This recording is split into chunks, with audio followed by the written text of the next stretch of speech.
সকালবেলা ঘুম থেকে উঠে মোস্ট অফ দ্য ডে একই রকম ডিউটি থাকে আমাদের মতন বাড়ির বউদের। তো যাই হোক, হ্যালো এভরিওয়ান, আমি রিম্পা। আমার নতুন একটি ভিডিওতে তোমাদের অনেক অনেক ওয়েলকাম।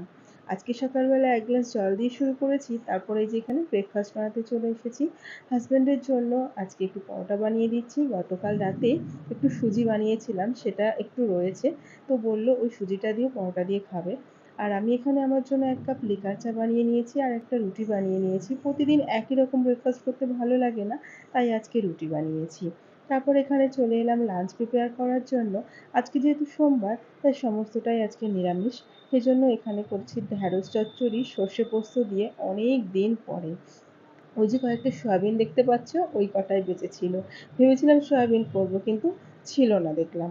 তাই ওই কটা ছিল, ভাবলাম এর মধ্যে দিয়ে দিই, দেখি না কেমন লাগে খেতে, একটু এক্সপেরিমেন্ট করা গেল।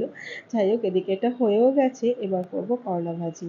তো এখানে করলাটা ভেজে নেবো, আর ওদিকে প্রেশার কুকারে একটু মুগ ডাল সেদ্ধ বসিয়েছি, মুগ ডালটা করব। তো আজকে সোমবার, আজকে তো বাবার বার। তো তোমাদের কার কার বাড়িতে কী কী আজকে রান্না হলো অবশ্যই কমেন্টে জানিও। আজকে না মুগ ডালে একটু টমেটোও দিচ্ছি, কারণ ওই মুগ ডালের না একটু মিষ্টি মিষ্টি ভাব আছে দেখবে, যেটা খেলে গা গোলায়।